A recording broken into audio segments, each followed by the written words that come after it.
नमस्ते जी। नमस्कार, कैसे हो भैया? बस बढ़िया।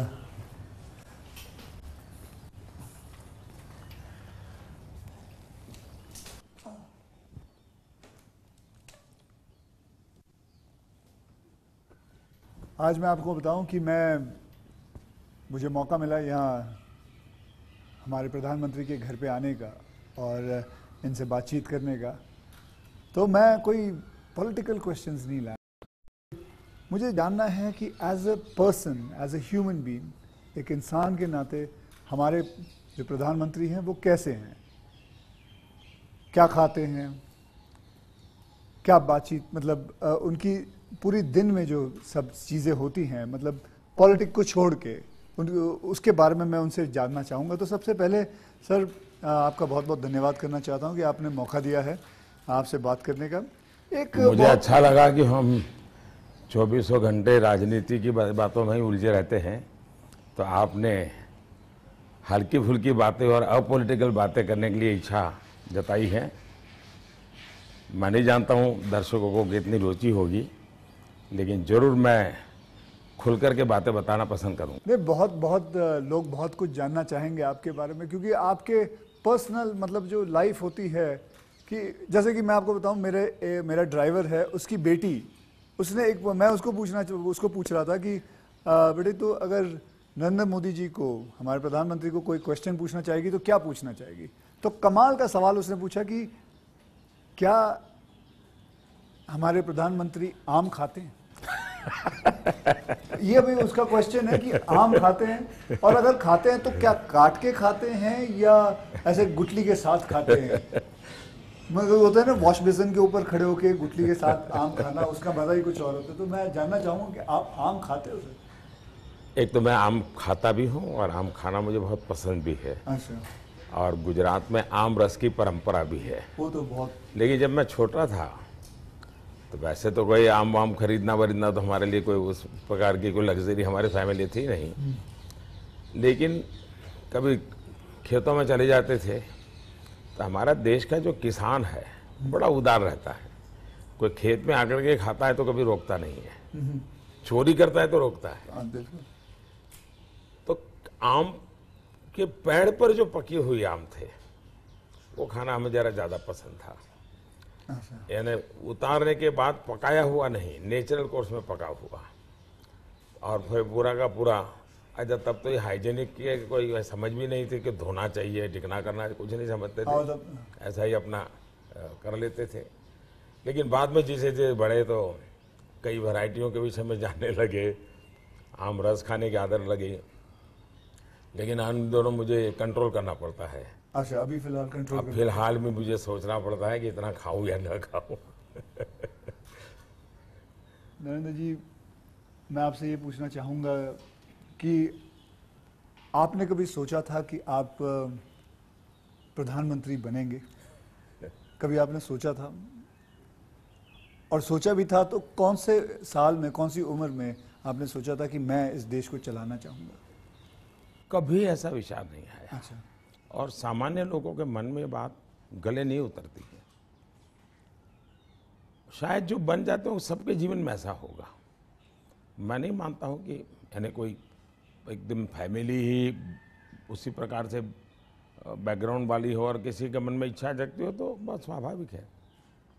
वरना मेरा जो फैमिली बैकग्राउंड है उसमें तो अगर मुझे कहीं अच्छी सी नौकरी की भी मिल गई होती तो शायद मेरी माँ अड़ोस पड़ोस के लोगों को गुड़ खिला देती कि चलो भाई बेटे को वहाँ नौकरी मिल गई, क्योंकि उससे ज़्यादा हमने तो कुछ सोचा नहीं था, गांव के बाहर कुछ देखा नहीं था। ये तो ऐसे ही यात्रा चल पड़ी और देश मुझे लेता चला गया, तो अपने आप ही बनते चले गए। सब कुछ जिम्मेवारी आती गई। बहुत ही मतलब नेचुरली रहा है इसमें। वैसे मुझे मेरी दृष्टि से, मेरे व्यक्तिगत जीवन की दृष्टि से अननेचुरल लग रहा है। ओके। क्योंकि मेरा बैकग्राउंड, मेरी दुनिया, आज की जो राजनीति का तौर तरीका, उसमें ये सब बैठता ही नहीं जी। मुझे भी आश्चर्य हो रहा है कि देश मुझे इतना प्यार कैसे करता है और इतना सारा क्यों मुझे देता रहता है। जहाँ तक मैंने पढ़ा है आप सन्यासी बनना चाहते थे या आप सोल्जर या आर्मी में जाना चाहते थे, ऐसा कुछ भी ये था? मैंने आपकी पढ़ा बात है सही है, ये आपकी बात सही है। बचपन में मेरा एक स्वभाव था, किताबें पढ़ना, लाइब्रेरी चला जाता था, तो बड़े बड़े लोगों के जीवन पढ़ना ये शौक़ रहता था। कभी फौज वाले यूनिफॉर्म में निकलते थे तो मुझे बड़ा देखता था, कभी बच्चे की तरह खड़े होकर के सैल्यूट कर देता था, मन करता था कुछ न कुछ। इतने में 1962 का वॉर हो गया, तो हमारे यहाँ से दूर एक मेहसाना स्टेशन है मेरे गांव से, तो वहाँ स्टेशन पे सब लोग, जो फौज के लोग ट्रेनों में जाते थे, उनका बड़ा सत्कार करते थे, चाय वगैरह, तो मैं भी चला जाता था। तो जाकर के मैं भी तो मुझे बड़ा मज़ा आता था। तो मन पे हो गया कि हाँ, ये देश के लिए जीने मरने वाला रास्ता है। तो कभी उस दिशा में सोचता था। इतने में एक बार मैंने कहीं पढ़ा कि गुजरात में कोई सैनिक स्कूल है, उसमें आप दाखिल हो सकते हैं। तो हमने अपना, अरे उस समय शायद 1 रुपया 2 रुपये से उसका सारा जानकारियाँ मंगवाते थे। अब हमें तो अंग्रेजी आती नहीं थी, तो हमारे मोहल्ले में एक स्कूल के प्रिंसिपल मिस्टर रास विहारी मणियार करके रहते थे, तो मैं उनके पास चला गया। मुझे कभी बड़े व्यक्ति से मिलने से कभी संकोच नहीं होता था, ऐसे ही फिर चला गया मैं बाहर। ये बात सही है कि भीतर मन में था, तो मैं रामकृष्ण मिशन में चला गया। एक स्वामी आत्मस्थानंद जी हुआ करते थे, अभी उनका करीब 100 ईयर उम्र में अभी स्वर्गवास हुआ। तो मैं सीएम बना तो मेरे घर उनको फिर बुलाया मैंने, प्रधानमंत्री बना तो उनके यहाँ चला जाता था। अभी कलकत्ते में अस्पताल में तो 2-3 बार हो आया था मैं। तो वो बड़ा बहुत मुझे प्यार करते थे, समझाते थे ज़िंदगी क्या है, टिकना क्या है। रामकृष्ण मिशन आश्रम में कुछ समय रखते थे मुझे। विवेकानंद जी जिस कमरे में रहते थे उसमें मुझे घंटों तक बैठने के लिए मौका देते थे। तो ये सारे नए नए अनुभव होने लगे। फिर हिमालय की दुनिया में चल पड़ा, बहुत कुछ भटका, बहुत कुछ घुमा, दुनिया देखी, और ये सब 18-20 साल 22 साल की उम्र में ही करता रहा मैं। लेकिन कुछ कन्फ्यूज़न भी था, कुछ इरादे भी थे, कोई गाइडेंस भी नहीं मिल रहा था, लेकिन मन में सवाल खुद पैदा करता था, जवाब खुद ढूंढता रहता था। ऐसे भटकता भटकता भटकता यहाँ पहुँच गया।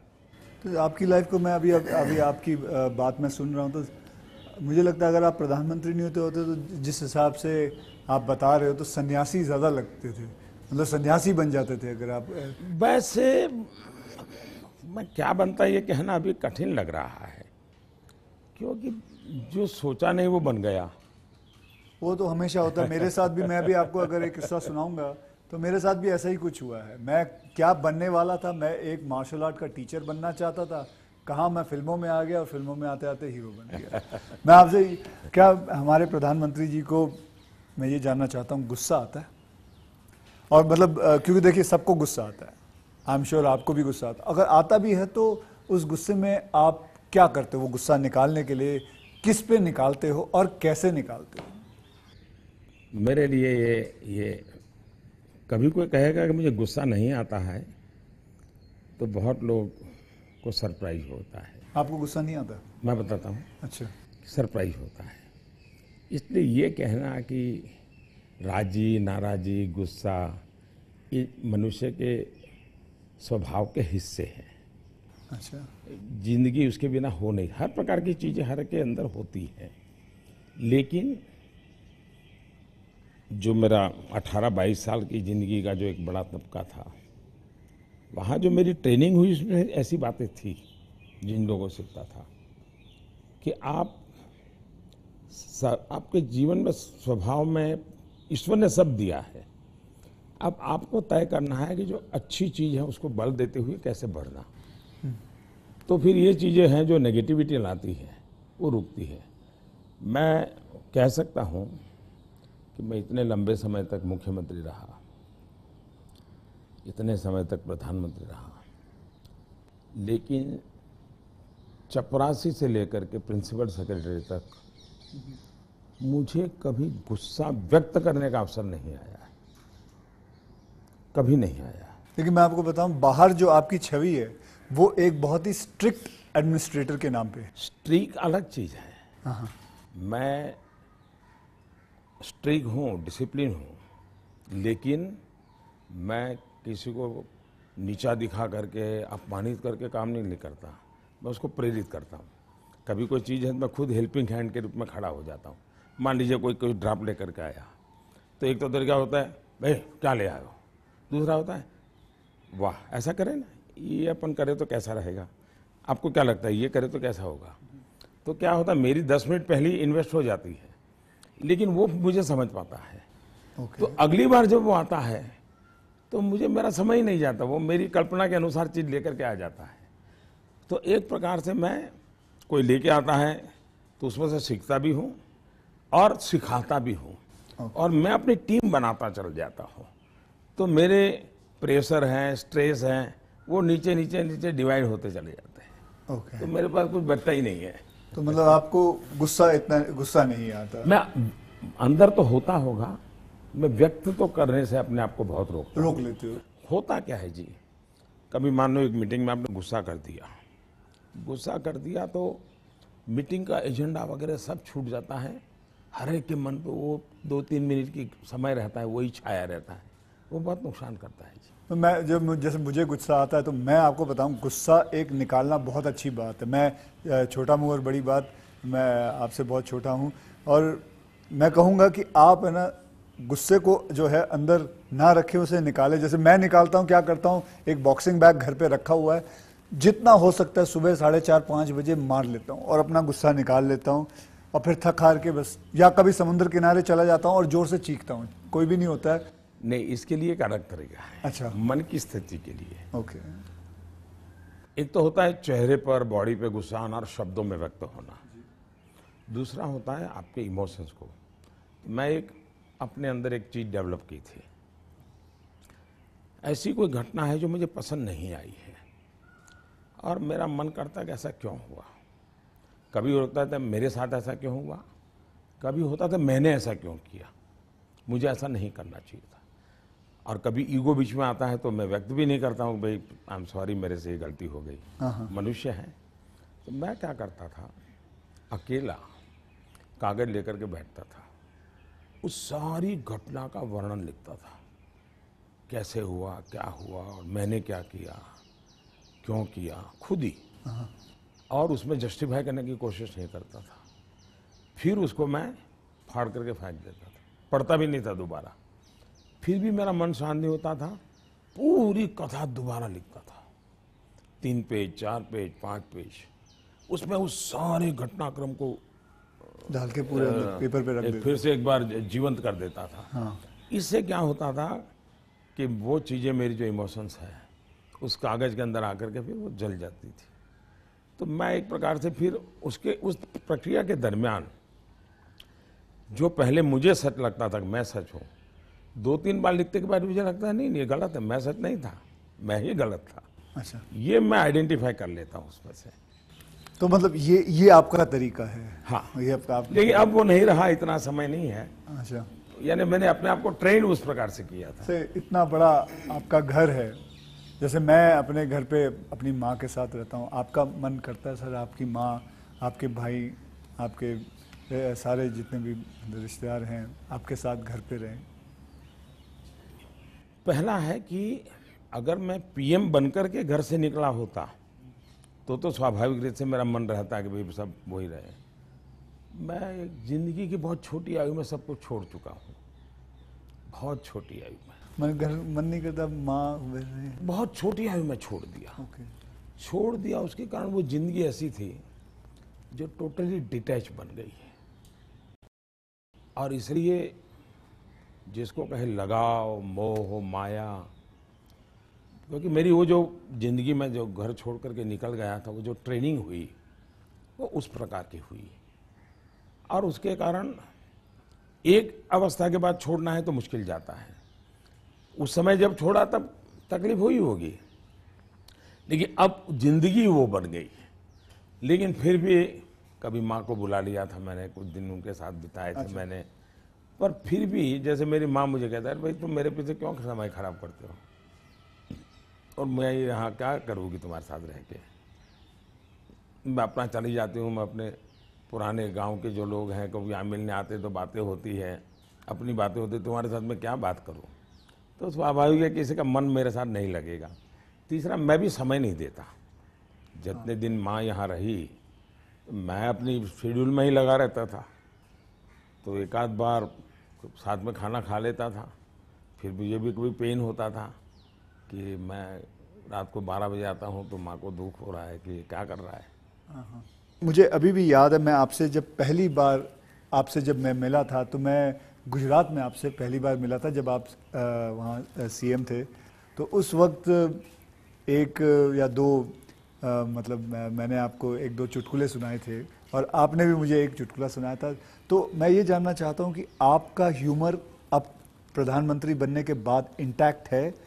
आप ह्यूमर मेरे परिवार में मेरी एक विशेषता है। मैंने जैसे आपको बताया आपकी छवि बहुत स्ट्रिक्ट है। आपका मतलब मैंने आपके जो साथ में जो काम करते हैं कई लोगों से ऐसे ही बातचीत करते वक्त वो बातें यार बड़ा काम करवाते हैं। तो वो जो एक बहुत स्ट्रिक्ट एडमिनिस्ट्रेटर, एक स्ट्रिक्ट हेडमास्टर, ऐसा लगता है मतलब हाथ में छड़ी होगी उनके।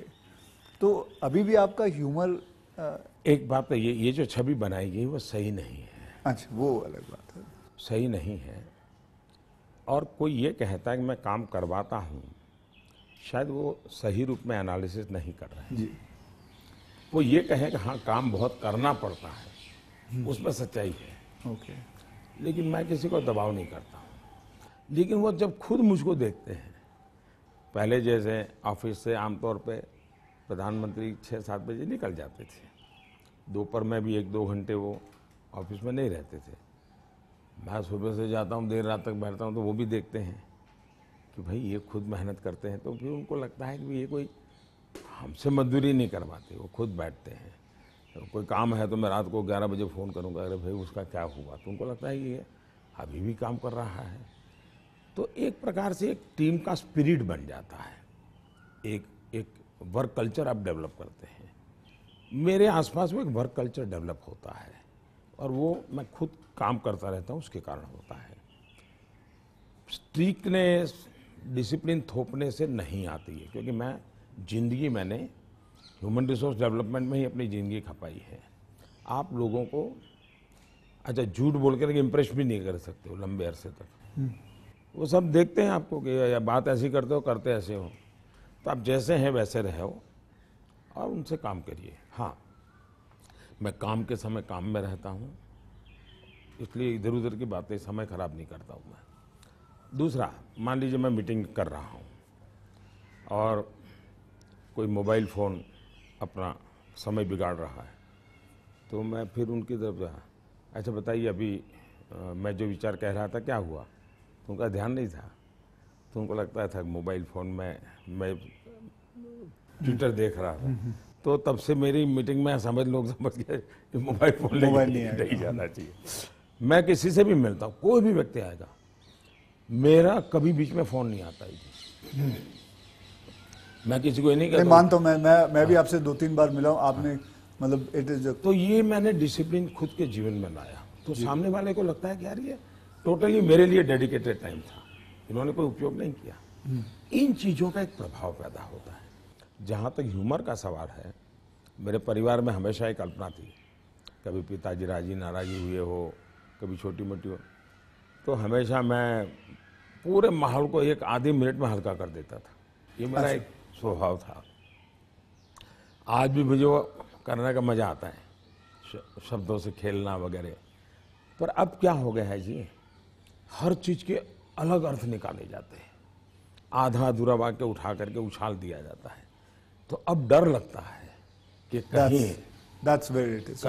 कहीं जा कर के इरादा वो नहीं होता है, हंसी मजाक कहावत सब होना चाहिए, लेकिन अब दुरुपयोग हो जाता है तो डर लगता है। आज ये सोशल मीडिया की वजह से लोग कोई भी शब्द कुछ भी उल्टा सीधा करवा सोशल मीडिया के बजाय टीआरपी वाले, परेशानी टीआरपी वाले करते हैं। तो आप जरा अपना ह्यूमर को बचा के रखते हो, लेकिन अपने दोस्तों के साथ आपके जो दोस्त हाँ, वो तो आज भी चलता है जी। मेरी कैबिनेट मीटिंग का विवेक होता है, तो मेरे जो जूनियर अफसर हैं, वैसे वो बेचारे संकोच करते हैं क्योंकि उनके लिए पीएम जो एक ऑरा बना हुआ है दुनिया में, वो तो बड़ा अलग है। मैंने वो ऑरा रखा नहीं है, मैं दोस्ताना करता हूँ, तो मैं उनको चुटकुले सुनाता रहता हूँ कभी कभी।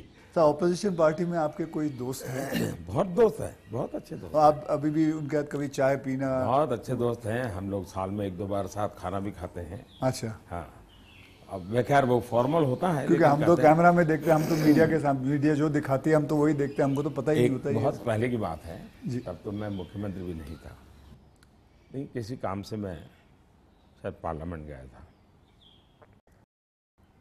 और गुलाम नबी आज़ाद और मैं बड़े दोस्ताना अंदाज में गप्पे मार रहे थे। फिर हम बाहर निकलते तो मीडिया वालों ने पूछा, कह रहे यार आप लोग इतने पक्के दोस्त। तो मारते हो, फिर तुम तो बोले आरएसएस वाले हो, ये गुलाम नबी से तुम्हारी दोस्ती कैसे है? हाँ।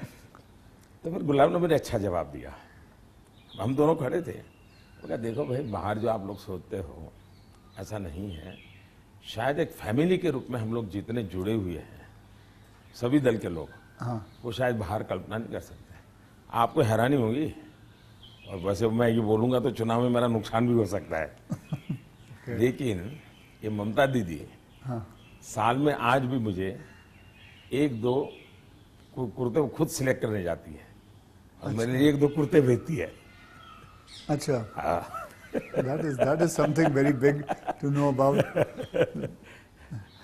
सर अच्छा, वो मिठाई भी, बांग्लादेश के प्रधानमंत्री हैं शेख हसीना जी, तो मेरा दौरा हुआ तो ऐसे ही बंगाली मिठाइयों की चर्चा चली, तो आज भी वो साल में 3-4 बार कोई न कोई बंगाली नई मिठाई होगी तो स्पेशली ढाका से मुझे भेज देती है। अच्छा, वहाँ से। हाँ, स्पेशली बड़ा आग्रह करके।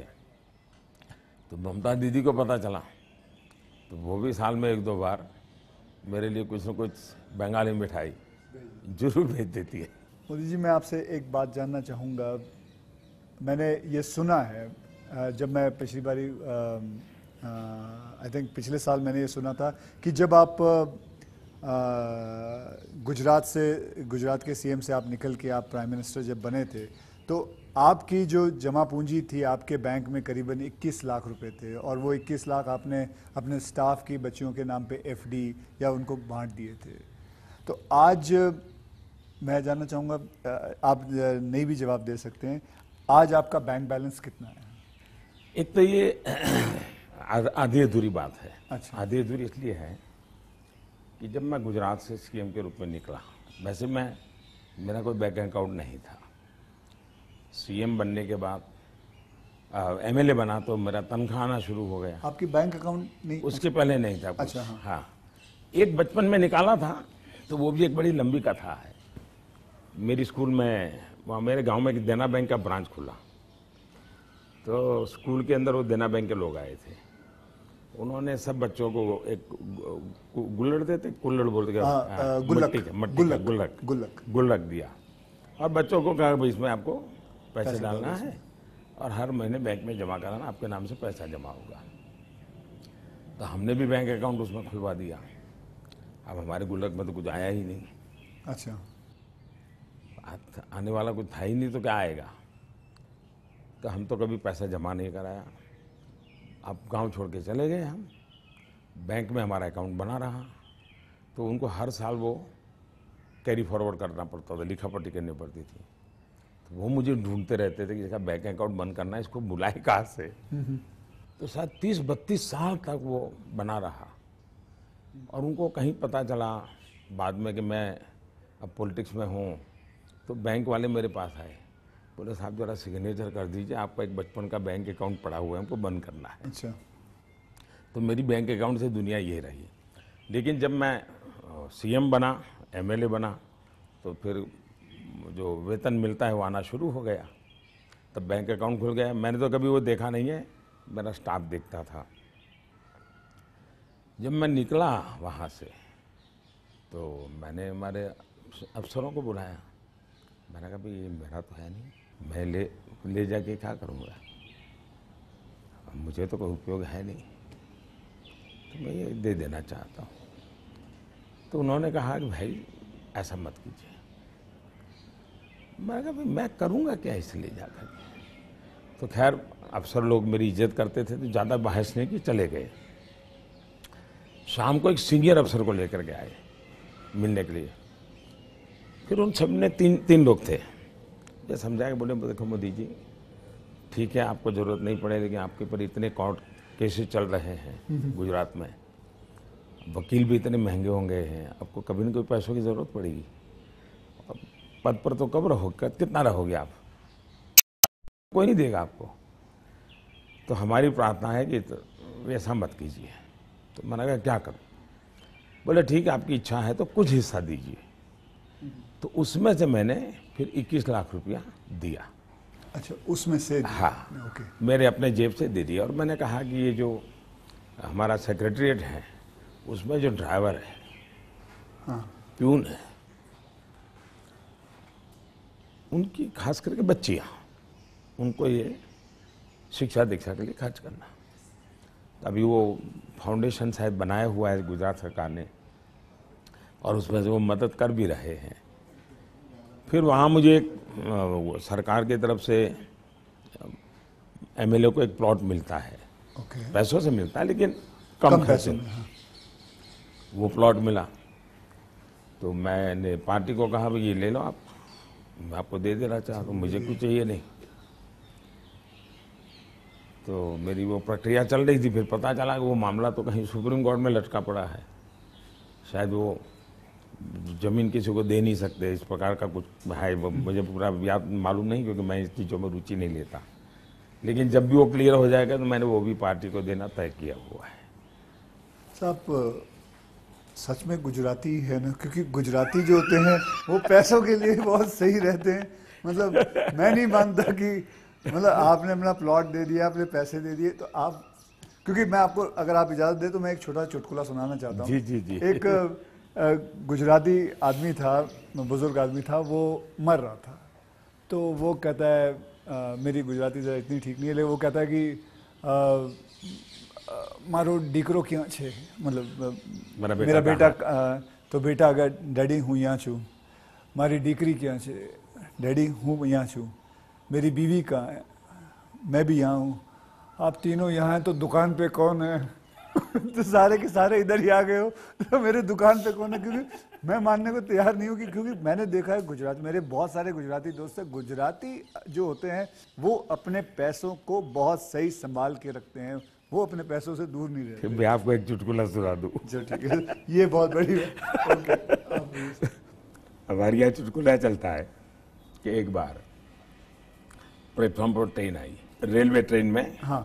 तो ऊपर ही बर्थ पे कोई पैसेंजर सोया हुआ था। तो उसने देखा स्टेशन आया, तो उसने खिड़की में आवाज़ लगा के बाहर किसी को पूछा कि भाई कौन सा स्टेशन आया। तो उसने कहा 4 आना दोगे तो जवाब दूंगा। तो बोले जवाब की जरूरत नहीं, अहमदाबाद होगा। समझ गया मैं, बिल्कुल। तो ये बिल्कुल बात सही एक है। और एक बताता हूँ, ये किसी की आलोचना करने के लिए नहीं है, लेकिन कोई भी अर्थ निकाल सकता है, और ये सत्य घटना में से बना हुआ चुटकुला है। बहुत साल पहले, वैसे मेरी जिंदगी ऐसी थी, ये हाफ स्लीव का कुर्ता और पैजामा, जूते और थैला, यही से मैं रेलवे में भटकता रहता था, और दाढ़ी रहती थी। तो मैं पुणे स्टेशन पे उतरा। अच्छा।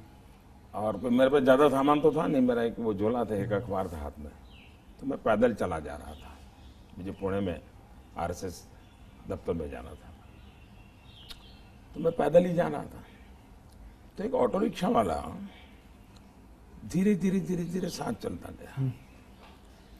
फिर करीब 100-200 मीटर गया होगा, और उसने, मेरा ध्यान गया, मैं कही ऐसे कैसे चला रहा हो स्लोली मेरी स्पीड से। मैंने कहा भाई आपकी ऑटो रिक्शा खराब है, क्या प्रॉब्लम? तो उसने कहा साहब आप नहीं बैठोगे? मैंने कहा क्यों, मैं तो पैदल जा रहा हूँ। तो बोले आप समाजवादी हैं? मैं कहा नहीं, मैं तो अहमदाबादी हूँ। हाँ। तो मैंने कहा क्यों, समाजवादी क्यों? ये बोले समाजवादी लोग, बोले हमारे पुणे के समाजवादी जो लोग हैं वो स्टेशन में पब्लिक के सामने ऑटो रिक्शा में नहीं बैठते हैं, दूर जाके गुपचुप बैठ जाते हैं। ऐसा क्यों? लोगों को इंप्रेशन रहे कि वो मेहनत करते हैं, सादगी वाले हैं। ओके, अच्छा। तो बोले मुझे भी लगा शायद आप समाजवादी हैं तो औरों की तरह आप भी थोड़ी देर के बाद बैठ जाओगे। तो बोले इसलिए मैं चल रहा था। तो जब उसने मुझे पूछा आप समाजवादी हो तो मेरा तुरंत जवाब था मैं अहमदाबादी हूँ। आइए सर, एक थोड़ा चलते चलते बात करें आपसे। सर, आपसे मैं पूछना चाहता हूँ कि अगर आपको कभी एक अलादीन का चिराग मिल जाए और जिन कहे कि आपके 3 विशेष हैं, तो वो आपके 3 विशेष क्या होंगे? देखिए, अलाउद्दीन चिराग मुझे मिल जाए और सचमुच में उसके पास ताकत होगी जी।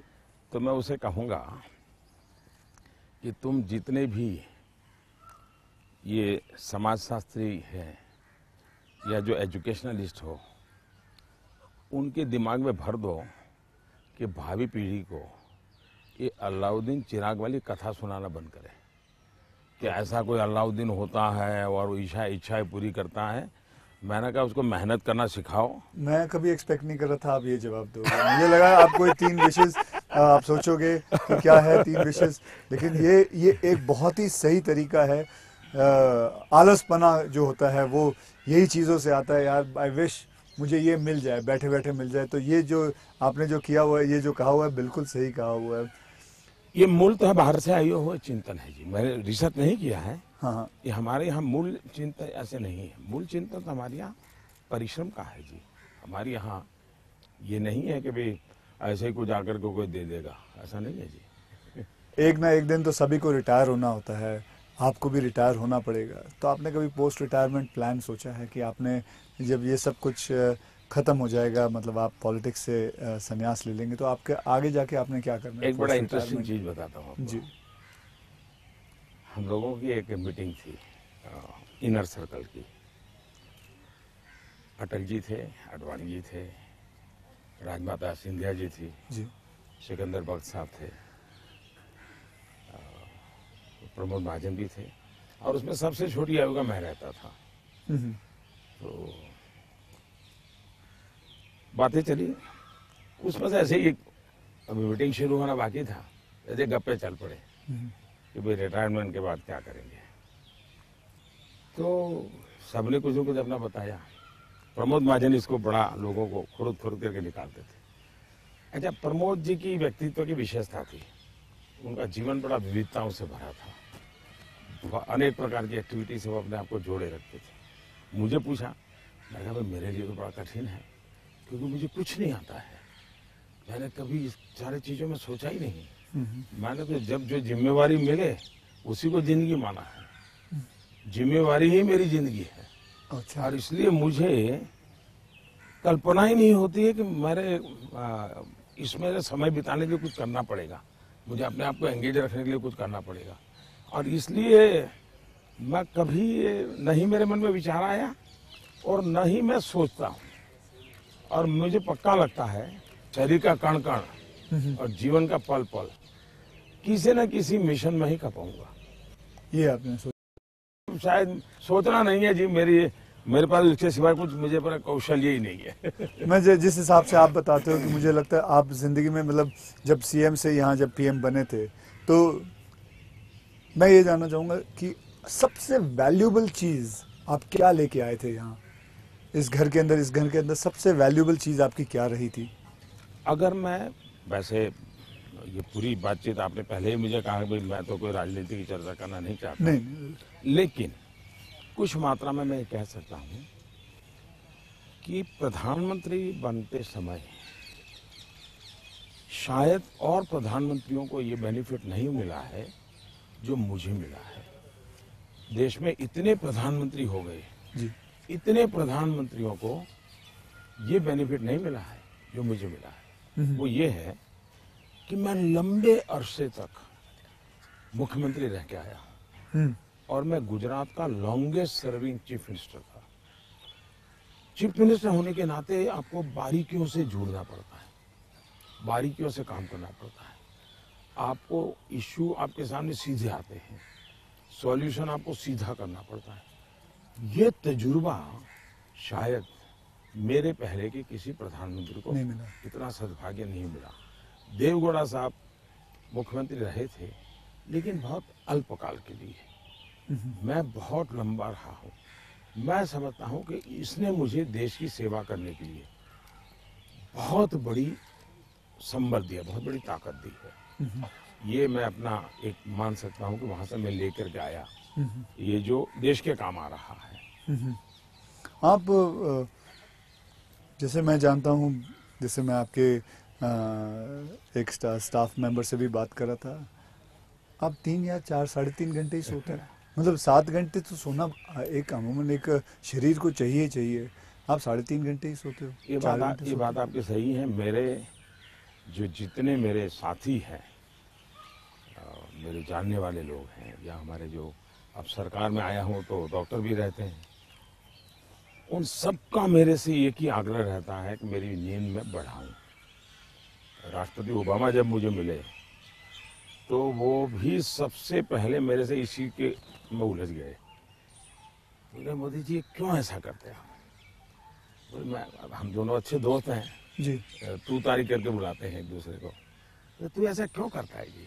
तुझे आज पता नहीं है, ये तेरा नशा है काम का, तुम करते रहोगे, लेकिन तुम अपना नुकसान कर रहे हो। और वो जब भी मिलते हैं कि तुम मेरी बात मानते हो कि नहीं मानते हो, कि नींद बढ़ाई कि नहीं बढ़ाई। अब पता नहीं मेरा एक बॉडी साइकिल ऐसा हो गया है। मतलब आपको नींद आती ही नहीं है 3.5-4 घंटे के बाद? नहीं, नींद जो है मेरी इतने कम समय में पूरी हो जाती है। स्ट्रेस की वजह से तो आप उठ नहीं जाते हो कि अब मुझे काम करना है? नहीं, मैं इतना नॉर्मली देखा है आपने कि कोई भी व्यक्ति उठता है तो हाथ पैर इधर उधर करता है, आंखें ऐसे ऐसे करता है। मेरा कुछ नहीं, आंख खुलती है, फ्रिक्शन ऑफ सेकंड मेरा पैर जमीन पे होता है, मैं उठ जाता हूँ।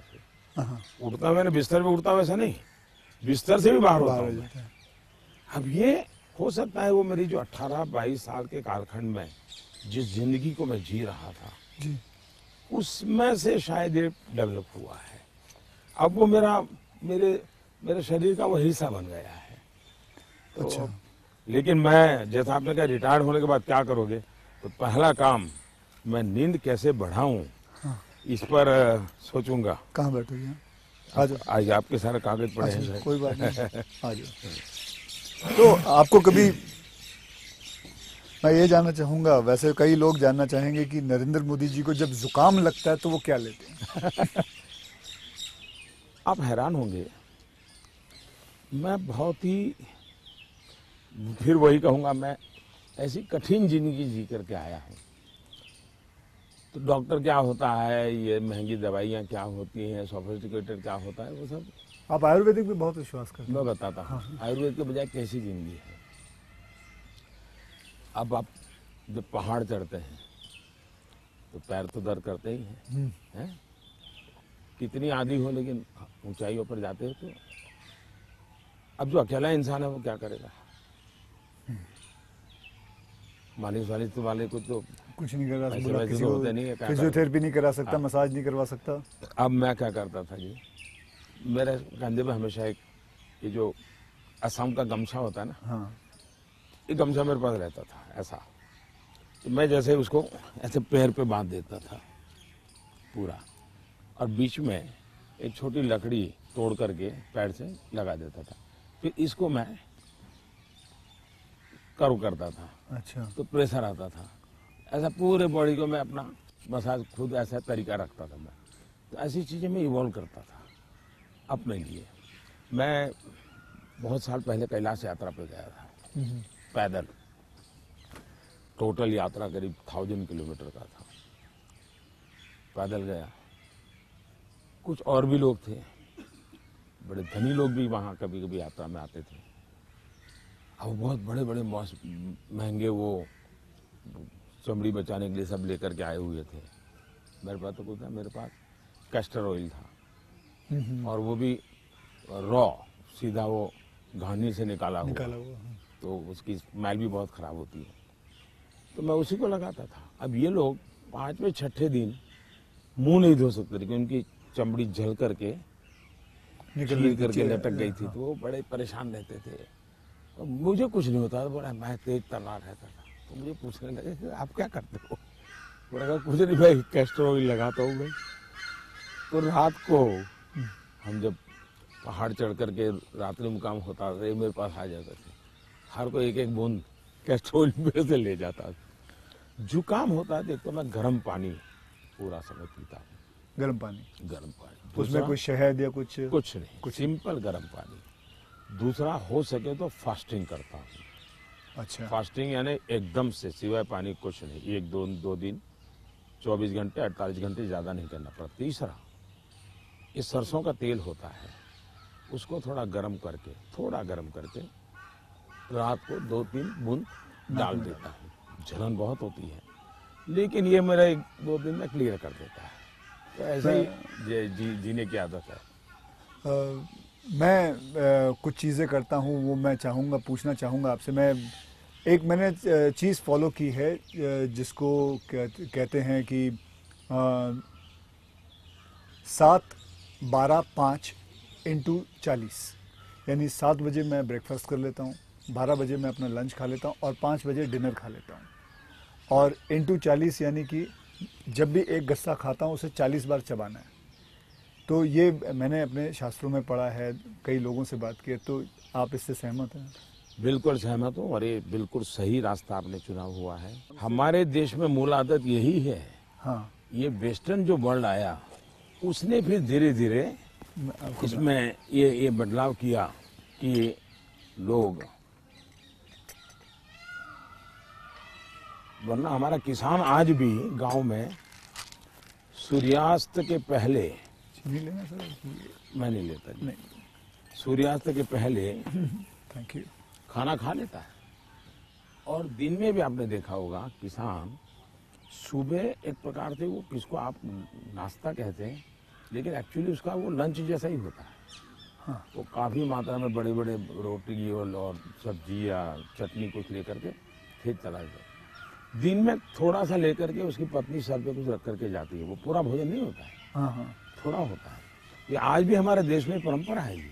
आपका एक फैशन स्टेटमेंट बहुत बढ़िया है, मतलब दाढ़ी वाड़ी एकदम सही किया हुआ। और मतलब कभी कभी मैं देखता हूँ आप हाफ स्लीव कुर्ता पहनते हैं, ज़्यादा करके हाफ स्लीव कुर्ता पहनते हैं। तो ये जो फैशन, ये जो है, ये जो आपकी जो शेविंग और ये सब, क्या ये मतलब फैशन जो है, ये आपने खुद ने किया है या आपने किसी को? आपने बहुत अच्छा सवाल पूछा। जैसे मैं बहुत स्ट्रीक हूँ, गुस्सा करता हूँ, ये जो एक छवि बनाई गई है, वैसे दूसरी छवि मेरे इन कपड़ों की दुनिया को लेकर के बनाई गई है। दरअसल क्या है, मैं छोटी बैग में मेरी जिंदगी थी और मैं ट्रैवलिंग करता रहता था। जी, आपने बताया झोले में। और तो मैं देखता था कि एक तो मैं कपड़े खुद धोता था। सीएम बना तब तक मैं कपड़े खुद धोया हूँ। ओके। कभी मैंने कपड़े, तो फिर मैंने किसी सोचा कि लंबी बाहें रखता हूँ तो मुझे इतना ज़्यादा धोना पड़ता है। दूसरा मेरे बैग में वो जगह ज़्यादा लेता है, तो मैंने खुद नहीं काट दिया था। अच्छा, वो जगह ज़्यादा लेता है इसलिए आपने इसको मैंने काट दिया था। ओके। हाँ, वो बात वो फैशन पर गया जी। ये बात सही है कि मैं ढंग से रहना, ये मेरी प्रकृति थी। शायद एक कारण ये भी था कि गरीबी के कारण कभी कभी इन्फीरियरिटी फील होती थी लोगों के बीच में। तो उसको ओवरकम करने के लिए शायद साइकोलॉजी पढ़ी होगी बचपन में, ऐसा मुझे लगता है। तो मैं क्या करता था, अब हमारे घर में वो प्रेस करने के लिए कुछ था नहीं, तो मैं ये बर्तन का जो लोटा रहता है उसमें कोयला भर देता था, गर्म कोयला, और उसी से कपड़ों को प्रेस करता था और पहन के जाता था। लेकिन जूते नहीं थे। तो मेरे एक मामा एक दिन आए घर पे, तो पता नहीं उनका मन कर गया, तो उन्होंने मेरे लिए जूते ला दिए। तो एक कैनवास के सफ़ेद जूते हैं ना जी, हाँ, छोटे से, शायद उस समय तो 8-10 रुपये मिलते होंगे, वो ले आए। तो मैंने देखा थोड़े दिन में तो गंदे होना शुरू हो गए। तो मैं क्या करता था, क्लासरूम में सब बच्चे चले जाते थे, मैं रुका रहता था। और टीचर जो ब्लैक बोर्ड पे लिखता है ना, तो बाद में जो छोटा चॉपस्टिक का टुकड़ा रह जाता है वो ऐसे ही फेंक देता है। हाँ हाँ हैं? हाँ हाँ हाँ। तो मैं उसको इकट्ठा करता था, वो चॉपस्टिक के टुकड़े वो ले आता था, और हर दिन सुबह चॉपस्टिक जूतों पे लगा देता था। हाँ हाँ हाँ, मैं समझ गया। और डेली ये मैंने कई बार आपसे मिला हूँ, आप घड़ी जो है हाँ। वो अभी तो आपने सही पहनी हुई है, लेकिन घड़ी आप ज्यादा करके ऐसे पहनते हो। घड़ी मैं सही पहनता हूँ, क्योंकि मुझे मीटिंगों में बैठना पड़ता है ना, हाँ। तो मैं नहीं चाहता हूँ किसी को पता चले कि मैं ऐसे घड़ी देख रहा हूँ, उसको इंसल्ट फील होता है जी। अच्छा। तो मैं उसके सम्मान के लिए हमेशा कॉन्शियस रहता हूँ कि ऐसे चोरी छुपे से घड़ी देख लेता हूँ। आप कोई बैठा है बात कर रहा है और घड़ी देखते हैं, तो मतलब कि आप उसको इशारा करोगे भी बहुत हो गया, जाओ। तो आप ऐसे रखते हो?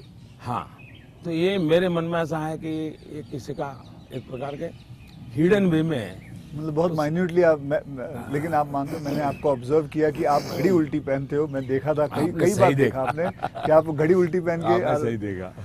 मोदी जी, मैं आपसे ये जानना चाहूँगा कि ये जो सोशल मीडिया का आजकल तो पूरा ज़माना है, एंड मैंने देखा है कि आप काफ़ी एक्टिव रहते हैं, लेकिन जो आपको लोग प्रश्न पूछते हैं या लोग आपसे बात करते हैं, तो आप खुद देखते हो ट्विटर या इंस्टाग्राम, ये सारी चीज़ें आप देखते हो सर? मैं जरूर देखता हूँ, और एक प्रकार से उससे मुझे बाहर की बहुत प्रकार की जानकारियाँ मिलती हैं जी। और मैं आपका भी ट्विटर देखता हूँ और ट्विंकल खन्ना जी का भी ट्विटर देखता हूँ। और कभी कभी तो मुझे लगता है कि वो जो मेरे पर गुस्सा निकालती है ट्विटर पे, तो उसके कारण आपके पारिवारिक जीवन में बड़ी शांति रहती होगी। उनका पूरा गुस्सा मेरे पर निकल जाता होगा। हाँ। इसलिए आपको बड़ा बड़ा आराम रहता, सुकून मिलता होगा। तो मैं आपके लिए इस प्रकार से काम आया हूँ, खास करके ट्विंकल जी के लिए। और शायद ट्विंकल जी को पता नहीं होगा, उनके नाना जी चिनू भाई, चुनी भाई, उनसे मैं मिला था। अच्छा, ये तो बहुत पहले। बहुत पहले। और कारण क्या था, ये बड़ा इंटरेस्टिंग है जी। गुजरात में एक बहुत बड़ा अकाल पड़ा था, तो हम लोग कुछ न कुछ सामाजिक काम करते थे। उसमें हम लोगों को ये बटर मिल्क के केंद्र चलाते थे, छाछ पीने के लिए गर्मी में लोगों को। हाँ, बटर मिल्क, तो वो मूल सुरेंद्रनगर जिले में हम बहुत बड़ी मात्रा में करते थे। तो उस एक कार्यक्रम में मुंबई में एक सज्जन थे, मिठाई के बहुत बड़े व्यापारी थे, नाम तो मैं भूल गया, वो उनको लाए थे और उन्होंने डोनेशन भी दिया था। और हमने ऐसे छाछ केंद्र चालू किए थे बटर मिल्क के, बहुत बड़ी मात्रा में। जैसे पानी की परब रहती है, वैसे छाछ की परब रहती थी, और हर गरीब व्यक्ति वो। तो उस समय मैं उस सेवा के काम में लगा था, और उस समय इनके नाना जी वहाँ आए थे, तो उस समय मेरी उनसे मुलाकात हुई थी। तब मुलाकात, काफ़ी बातें हुई थी उनके साथ, तो मेरा उस प्रकार से उनसे परिचय रहा है। तो आप मतलब खुद भी पढ़ते हो और लोगों को? बिल्कुल, मैं पढ़ता भी हूँ और मजा लेता हूँ। आपको वैसे मैं जब आप अपने ऊपर कोई मीम्स बने हुए देखते हो, जो सोशल मीडिया पे मीम्स आते हैं, तो वो मीम देख के आपको हंसी आती है? वैसे आपने कहा गुस्सा तो आता नहीं ज़्यादा करके, लेकिन वो जो मीम्स आप देखते हो तो आपको कैसा लगता है? जैसे देखो, मैं कुछ 4-5 मीम लेके आया हूँ, ये देखिए। ये लिखा है, this T seller can give nation unity, equality, safety, prosperity. तो ये एक है, इसमें लिखा हुआ है, चटनी के बिना ढोकला है बेकार, अब की बार मोदी सरकार। ये देखिए, मेरे ही सारे फ्रेटर्निटी के लोग आए थे, आपसे मिले तो सबके चेहरे यहाँ लगा दिया है जय श्री राम। ये आपने देखा कभी? ये मैंने नहीं देखा, ये आज देख रहा हूँ। अच्छा, ये नहीं देखा आपने? तो ये रोहित शेट्टी जो है, ये एक्शन डायरेक्टर हैं, मीट्स नरेंद्र मोदी जी, और अगले दिन आपको उनका इतना असर पड़ा, सीधा मोटरसाइकिल लिया आपने, निकल पड़े। तो ये मीम देख के आपको कैसा लगता है? मैं एंजॉय करता हूँ। मैं उसमें मोदी को कम देखता हूँ, क्रिएटिविटी को ज़्यादा देखता हूँ। तो मुझे उस क्रिएटिविटी के प्रति, यानी मेरा घोर भी विरोध होगा, ये बड़ा मजा आता। क्या बड़े सटीक तरीके से कहा है उसने। मतलब बहुत अच्छी क्रिएटिविटी उनकी है, मतलब क्या सोचते हैं ये लोग, और यूं झटके में सोच रहे हैं। हाँ, फ्रिक्शन ऑफ सेकंड जी। मैं आपको बताऊं, आप और मैं भी बात कर रहे हैं, जब सोशल मीडिया का ये सबसे बड़ा बेनिफिट मुझे ये है कि मुझे कॉमन मैन की जो सेंस है, हाँ उसकी जो क्रिएटिविटी है, उसका एनालिसिस है, ये समझने में बड़ा, वरना क्या होता है, ये बनी बनाई लोगों की जो परोसी हुई चीज होती थी, जी 5 स्टार फूड जैसा होता था वो, ये एक प्रकार से फुटपाथ पर का जो चबने और पकौड़ा होता है, हाँ हाँ वैसा सोशल मीडिया का मटेरियल होता है। फिनिश नहीं होता, लेकिन उसमें से आपको सच्चाई हाथ लग जाती है। मैं तो ये वेट कर रहा हूँ जब ये आएगा तो इसके ऊपर भी बड़े मीम्स बनेंगे, हाँ, इसके ऊपर भी बड़े मीम्स बनेंगे। तो आप तो खैर तैयार है, मैं मुझे मेरे लिए पहली बार होगा ये, मतलब कुछ लोग होते हैं इंटेंशन से आपको चुभे इसलिए करते हैं, जी जानबूझ करके। उस समय आपने अपने आप को संतुलित रखने से उसके सारे इरादे फेल हो जाते हैं हाँ हाँ और वो उसकी नींद हराम कर देते हैं। अगर आप उसको रिएक्ट करते हैं, रिस्पॉन्ड करते हैं, तो उसको मजा आ जाता है। लेकिन देखा छोड़ दिया तो उसकी नींद खराब है। मैंने इतनी मेहनत की, इतना मोदी जी के बाल नोचने वाली चीज की, मोदी को कोई हो ही नहीं रहा है, तो वो परेशान हो जाता। हाँ, फिर वो अपना बंद भी कर देता है थोड़ी देर बाद। ये भी बात सही है। बस सर, आपसे बात करके मुझे बहुत बहुत मज़ा आता है। आपसे मैं 2-3 बार पहले भी मिल चुका हूँ और आज मुझे मौका मिला है आपसे वार्तालाप करने का, आपसे बातचीत करने का, तो बहुत अच्छा लगता है। As a human being, not as a prime minister, as a human being, you are a lovely person, you are a person जिसने ज़िंदगी में सब कुछ देखा है, झेला है, पाया है और खोया भी है, और सैक्रिफाइस आपकी ज़िंदगी के, मैं ये मेरा एनालिसिस है जो मैं आपसे अभी बात करके मेरा एनालिसिस है कि आपकी ज़िंदगी के आपने बहुत सैक्रिफाइसेस भी किए हैं। So we are glad, I am glad that मुझे ये मौका मिला है आपसे बातचीत करने का। क्या आप मंथली आपकी जो सैलरी में से कुछ आप अपनी माता जी को भेजते हैं? ऐसा है कि हमारी माता जी खुद मुझे देती है आज भी। अच्छा, वो भेजती हैं? आज देती है, देती नहीं, जब भी मिले जाऊंगा तो ₹1.25 वो पक्का मेरे हाथ में देती है आज भी।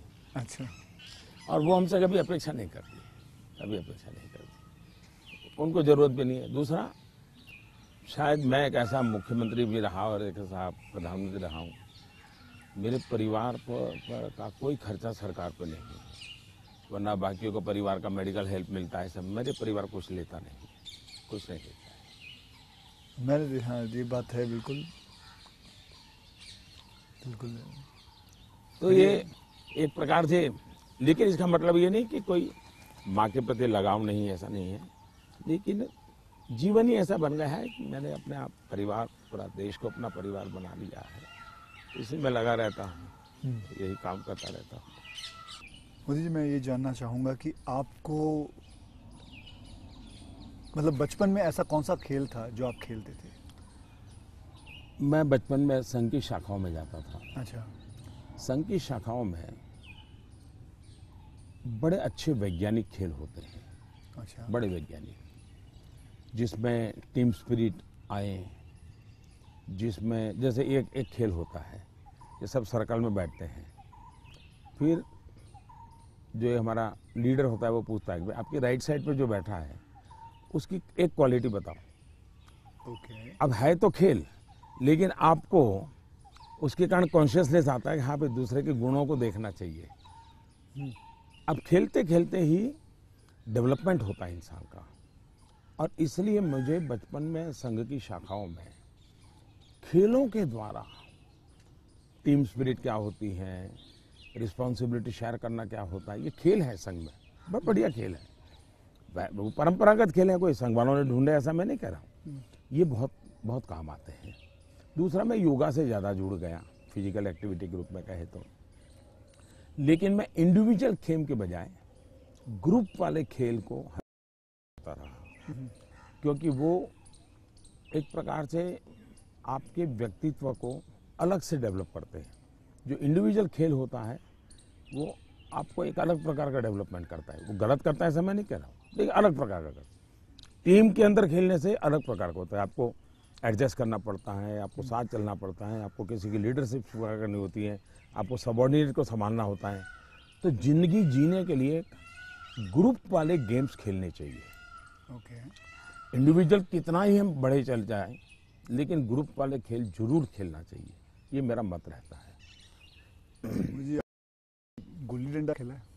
बिल्कुल खेलता था गुल्ली गांव डंडा में। खेलते हाँ, हमारे यहाँ गांव में खेलते थे। फिर कंचे खेलते थे? हाँ, लेकिन ज़्यादातर मैं तैरने के लिए चला जाता था, मुझे पानी पसंद था, अच्छा। तो तैरने के लिए चला जाता था। दो कारण थे, एक तो मेरे परिवार के सारे कपड़े मैं धोता था, परिवार के सभी सदस्यों के। अच्छा। तो तालाब में ही पानी था, तो हम तालाब में चले जाते थे, तो उसके कारण स्वाभाविक मेरा स्विमिंग सीख गया, तो मैं बहुत घंटों तक स्विमिंग कर लेता था। हाँ। तो मेरे शरीर के जो अगर मूलभूत कहें कि डेवलपमेंट, बॉडी डेवलपमेंट जिसको कहें, वो शायद स्विमिंग से हुआ है। वो गांव वाला स्विमिंग जो जी जी, समझ गया। अपने गांव में तालाबों में, नहर हो गई, तालाब हो गया वहाँ हाँ, की। उसी में। हाँ। मुझे अभी याद है जब आपका मैंने एक यूनाइटेड नेशन में एक पहली जो स्पीच देखी थी आपकी, आई थिंक 2014 में दी थी मैं आपने प्रधानमंत्री बना और सितंबर में गया था। सितंबर में गए थे। तो आपने जब आपने इतने सारे स्पीचेस दिए हैं हिंदुस्तान में, तो वो आपका पहला स्पीच था जो वर्ल्ड वाइड पूरी दुनिया। तो वर यू नर्वस? क्या मेरे प्रधानमंत्री नरेंद्र मोदी जी नर्वस थे उस दिन? मेरा प्रॉब्लम ओवर कॉन्फिडेंस का है। अच्छा, उल्टा था? उल्टा था। और हुआ क्या कि मैंने मन में सोचा था कि ये मेरा फ्रेमवर्क रहेगा बोलने का। जब जहाज में यहाँ से जा रहा था, हमारे अफसरों ने मुझे ब्रीफिंग भी किया था। जब मैं अमेरिका पहुँचा तो हमारी फॉरेन मिनिस्टर सुषमा जी, उनकी मीटिंगें ज़्यादा होती थी, तो उनको पहले जाना पड़ता है, तो पहले गई हुई थी। तो पहुंचने के बाद ही मेरा कोई दूसरे दिन कार्यक्रम था, तो मेरा नेचर है, मैं होटल से उतरता हूं तो पहले मीटिंग ही कर लेता हूं। तो ब्रीफिंग के लिए सब बैठे थे, तो सुषमा जी ने पूछा कि साहब आपका भाषण वगैरह, मैंने कहा कर लेंगे, क्या है। तो वो अड़ गई। उन्होंने बड़ा आग्रह नहीं कि बोले साहब ऐसा नहीं चल सकता। अच्छा, अफसर लोग बोल नहीं पाते थे मुझसे, किसी ने मुझे कहा भी नहीं था। बोले यहाँ एक्सटेम्पो भाषण नहीं करना चाहिए, बोले लिखित स्पीच होना चाहिए। मैंने कहा भाई मैं तो न किसी को लिखने के लिए कहा है, न मैंने लिखा है, मैं तो हर जगह वैसे ही करता हूँ। खैर काफ़ी दिन हमारी आधा घंटा तक बहस होती रही, लेकिन उन्होंने बिल्कुल पकड़ कर रखा, नहीं साहब इसमें आपकी नहीं चलेगी, आपको मानना पड़ेगा। तो मैंने कहा क्या करेंगे ये? तो मैंने कहा मैं अपना बता देता हूँ मुझे क्या बोलना है। तो मैंने वहीं पर उस समय मैंने कहा इसके आधार पर आप बना दीजिए। फिर वो स्पीच तैयार हुई। अब मुझे स्पीच प्रॉब्लम नहीं था, पढ़ना ही प्रॉब्लम था। मतलब पढ़ना यानी कि यानी पढ़ कर के बोलना, वो मैंने कभी आपको देखा मुझे नहीं। बहुत दिक्कत होती है जी, बहुत दिक्कत होती है। मेरा थॉट प्रोसेस इतना तेज चलता है। तो मेरा वो पहला भाषण जो है, हाँ। वो पढ़ कर के मैं किया हुआ हूँ। यानी एक्चुअली पढ़ रहा हूँ मैं, आपने देखा होगा मेरे हाथ में कागज है। तो ये अच्छा, सबसे पहले मुझे नेपाल प्रधानमंत्री बनने के बाद तो वहाँ भी मैं एक्सटेम्पो बोल दिया था, और वो भाषण आज भी मशहूर है जी। आज भी मशहूर है भाषण। नेपाल में पहला भाषण था। तो एक्सटेम्पो वाला भाषण आपका हमेशा मैंने कभी वैसे देखा नहीं तो आपको मेरे लिए फिर वो ये इस प्रकार की जो मीटिंगें होती हैं उसमें ये बहुत आवश्यक हो गया। बाद में मुझे भी ध्यान में आया कि भाई ये देश का मसला होता है, कोई इधर उधर शब्द न चला जाए। तो फिर खैर मुझे उस डिसिप्लिन को फॉलो करना चाहिए। लेकिन मेरे पहले भाषण का मेरा अनुभव ये है। ठीक है। अच्छा, फिल्में देखते हैं?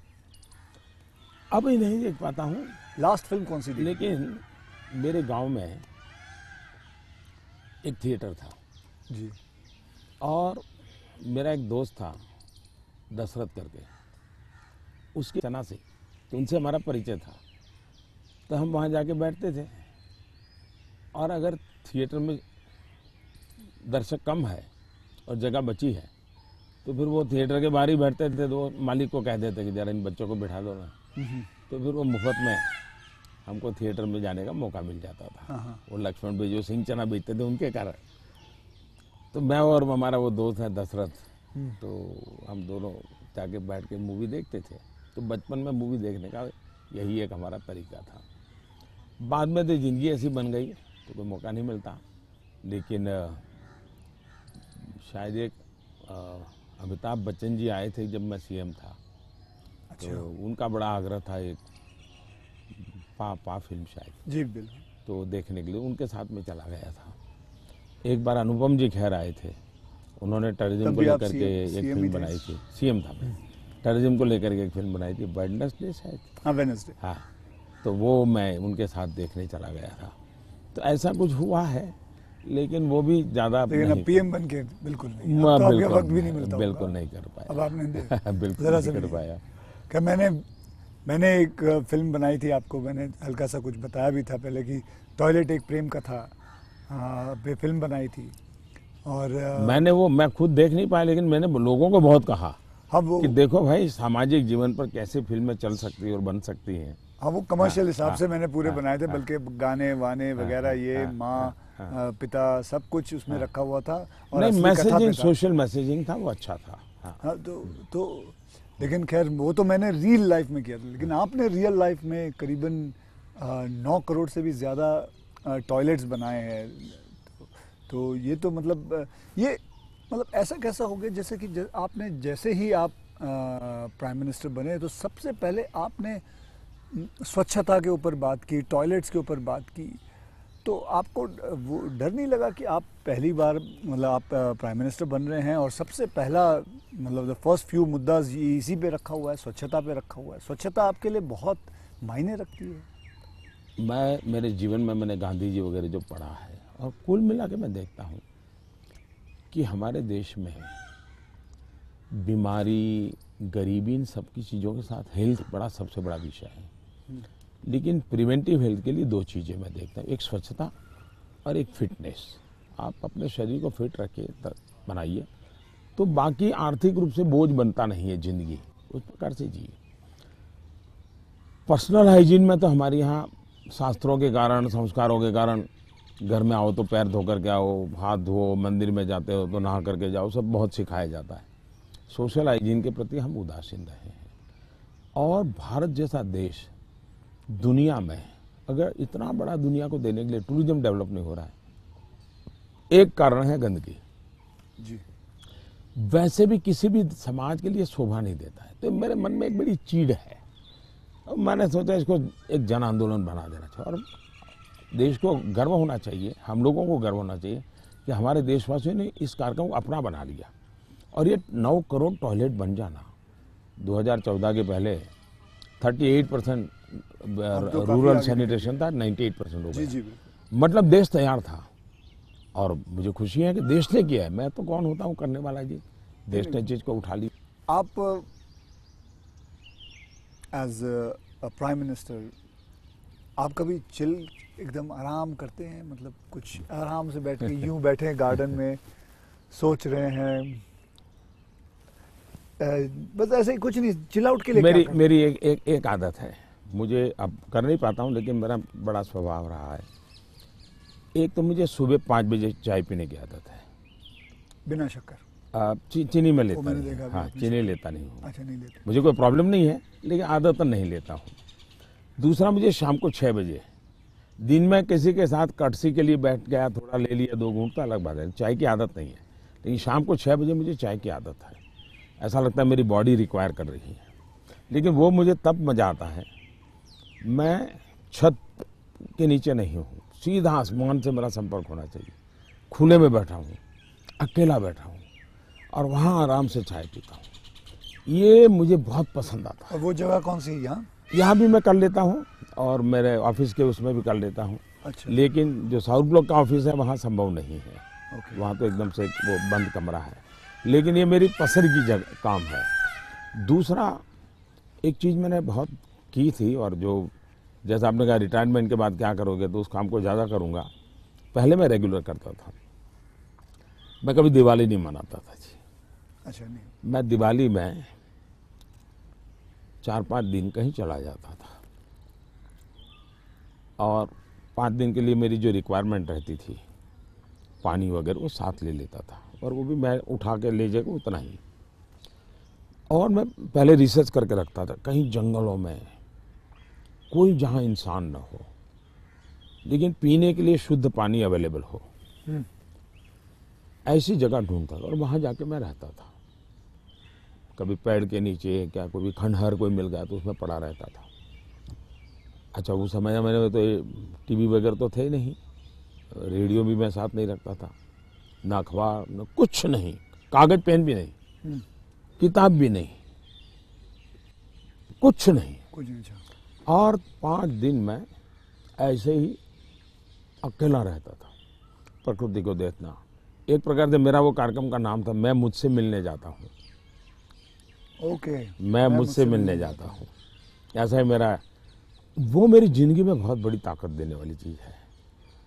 तो कई वर्षों तक अब नहीं कर पाता हूँ, अब तो क्या SPG वगैरह ऐसा कवर हो गया है, ज़िंदगी अलग हो जाती है, लेकिन बहुत सालों तक मैंने किया है और मैं उससे बहुत ताकत पाता था। और जो विचार आए आने देता था, किसी विचार को टिकना है तो टिकना, कुछ लिखता भी नहीं था, ऐसे ही रहता था। तो यही मेरा एक तरीका रहता था। आपका मेरे में कॉमन यही है कि आप चाय बेचते थे और मैं जी वेटर था। दोनों के आप और मेरे में ये भी है कि हम दोनों के कोई गॉडफादर नहीं थे, हम अपनी ज़िंदगी अपने टर्म्स और कंडीशंस पे बनाई है बस। तो ये रहा है बस। जब मैं चाय बेचता था बहुत कुछ सीखने को मिला मुझे, बहुत लोगों से मिलने का मौका मिलता था, हर एक के स्वभाव को समझता था। बिना कारण जो चाय पीने वाला है गुस्सा करता था, डांट देता था, तो इन चीज़ों को सीखने में बहुत काम आया। लेकिन एक चीज़ मैंने बहुत मज़ेदार है मेरी ज़िंदगी की, मैं जब लोगों से हिंदी में बात करता हूँ तो बहुत सरप्राइज करते। मुझे हमारे सिकंदर बख्त साहब थे, बीजेपी के लीडर जी, वो मुझे हमेशा कह रहे हैं, यार मोदी तू इतनी बढ़िया हिंदी कैसे बोल लेता है, तू तो बोले गुज्जू है। ये तेरा मुरारजी, वो दोस्ताना है तो बहुत बढ़िया आयु के थे, बोले तेरा मुरारजी इतने साल तक यहाँ रहा लेकिन उसको हिंदी बोलना नहीं आता है, ऐसा मुझे। तो उसका कारण ये था कि मैं चाय बेचता था तो मेरे गांव में ये जो ट्रेनें तो बहुत कम आती थी, लेकिन ये जो मालगाड़ी होती है, जो माल ढोती है, वो ज़्यादा आती थी। और मुंबई में जो भैंसों का तबेले रहते हैं, उसके जो दूध बेचने वाले लोग हैं, वो क्या करते हैं, दूध जब भैंस देती है तब तक मुंबई में रखते हैं, बाद में वो गांव में आके छोड़ देते हैं। वो भैंसों को लाना ले जाना एक बड़ा कारोबार चलता था। तो वो आते थे और वो बेचारे घास वास उसी में भरते थे, उसी में रहते थे और भैंसों को ले जाते थे। एक व्यक्ति आएगा तो 3-4 दिन रहना पड़ता था। हम उनको चाय चाहिए, हम चाय देते थे। उनसे बातें करते करते मैं हिंदी सीख गया। अच्छा, फिर वो क्या करते थे, अपना म्यूजिक की कुछ चीज़ें ले आते थे, तो शाम को वो चौपाइयाँ वोपाइयाँ अपना भजन कीर्तन करते रहते, तो मैं कभी जाके बैठ जाता था। तो मुझे उसके कारण नॉर्थ के कल्चर से परिचय आया। तो एक प्रकार से चाय ने मुझे ये लैंग्वेज सिखा दी। तो आप ये जो सॉन्ग की बात आई, आप कभी कोई हिंदी गाना गुनगुनाते हो अकेले में? तो गुनगुनाना तो नहीं होता है, लेकिन मैं जब चाहता तो मेरे मन पे जो कुछ गीत है, ज्योति कलश छल के, या ये पवन वेग से उड़ने वाले घोड़े, ऐसे जो गीत थे बहुत पुराने, तो बहुत अच्छे लगते थे। आज के कोई गाने नहीं गुनगुनाते? आज तो पता ही नहीं मुझे, आज तो पता ही नहीं मुझे आपसे बात करके चलिए, देश की लोगों के लिए काम आएगा कुछ बातें नहीं ये बहुत सारी चीज़ें काम में आएंगी, इसमें बहुत सारी चीज़ें। लेकिन मुझे अच्छा ये लगा कि ये चुनावी आपाधापी तू मैं के बीच ये भी एक कुछ पल होता है, तो